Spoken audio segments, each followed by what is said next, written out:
One apple, take one. Aménique, le zoom sur un tantinet critique sur le cinéma.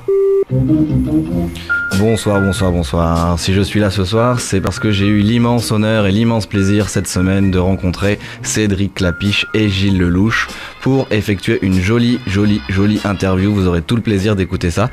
Et effectivement, j'ai réalisé cette interview en l'honneur du film Paris, le dernier film de Cédric Clapiche. Alors je vous laisse écouter ça, je crois que ça se passe de mots. Allez, à tout à l'heure. Aménique, le zoom sur un tantinet critique sur le cinéma. Cédric Clapiche, à travers Paris, évoque une palette de personnages dont les personnalités complètent l'histoire de tranches de vie parisiennes. Que ce soit sur les boulevards du centre-ville ou à Rungis, Clapiche illustre parfaitement le Paris d'aujourd'hui. Durant cette interview exclusive, il nous éclaire un peu plus sur ce film, bien apprécié lors des avant-premières. Finalement, les potes, on les voit vachement moins. C'est plus des histoires de famille, il y a des frères et sœurs. Et les potes, où il y a Gilles Lelouch aussi, les étaliers... finalement, ils sont moins copains, ils se font des crasses entre eux, ils se piquent leur nana, des trucs comme ça. Est-ce que vous essayez de faire passer un message comme ça par rapport à ça? Est-ce que l'amitié, c'est moins un thème que vous avez envie de travailler maintenant ou pas du tout? Non, parce que l'art de famille, c'est qu'une histoire de famille, dans Peut-être, il y a aussi beaucoup d'histoires de famille. Donc ça dépend des films, en fait. Je dirais que moi, peut-être dans tous mes films, je parle de fraternité. Donc dans ce film-là, c'est plus précis entre un frère et une sœur, entre deux frères, et qu'il y a une idée de solidarité, parce que malgré tout, il y a de l'amitié quand même dans les gens du marché.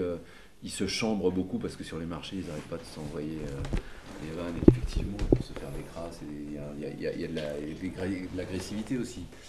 Mais en tout cas, il y a une vraie fraternité. Au bout du compte, le personnage d'Albert Dupontel et de Gilles Lelouch, il y a une vraie fraternité, quoi, une vraie amitié qui peut exister entre eux. Donc j'ai pas l'impression que ce soit très différent des autres films pour ça. Non, il y a toujours le fait de faire des va-et-vient entre des vues générales avec plein de gens, et puis le fait d'isoler chaque personne pour voir qu'est-ce qu'il y a à l'intérieur de la tête de quelqu'un, quoi. C'est de faire le va-et-vient entre les deux. Donc j'ai pas l'impression d'avoir changé mon discours, en tout cas sur l'amitié ou sur la complicité. Alors justement, au regard du film, peut-être que je me trompe, et je sais pas, c'est mon point de vue, mais autant j'ai véritablement l'impression que Romain Duris, enfin Pierre, incarne un véritable personnage, que Mélanie Laurent incarne un véritable personnage, que Fabrice Lucchini incarne un véritable personnage, ainsi que François Cluzet.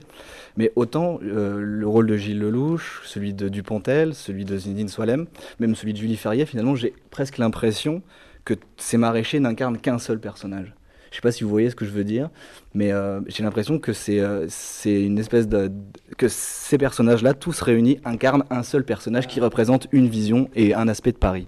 J'ai l'impression quand même qu'ils sont très différents les uns des autres. Donc forcément, ils décrivent la population qui navigue entre Rungis et les marchés. Ça représente le Paris, on va dire, Paris populaire, le Paris Rungis, quoi. Le Paris qui se lève tôt, comme nous dit notre super président. C'est ça, ouais. Exactement. Alors Cédric, tous vos personnages, j'ai l'impression, sont enfermés dans un quotidien un petit peu tristouné parfois, et demandent à s'en extraire. Est-ce qu'il y a un parallèle que vous faites finalement entre vos personnages et puis votre position actuelle dans le cinéma français? Moi, c'est vrai que j'essaye de fabriquer quelque chose de dynamique, quoi. Vous le faites à merveille, je vous rassure tout de suite. Merci. Et par contre, alors les personnages du film, effectivement, il y a un truc du poids du quotidien, où effectivement ils essayent, eux, de chercher leur part de bonheur là-dedans. Donc je ne sais pas si c'est la même tentative, mais il y a une tentative, en tout cas, de vivre des choses différentes. Je pense d'ailleurs que c'est quand même un trait parisien. C'est-à-dire que je me suis posé la question pendant que je faisais le film, pourquoi c'est la capitale mondiale de la mode, et ça depuis plus de 100 ans.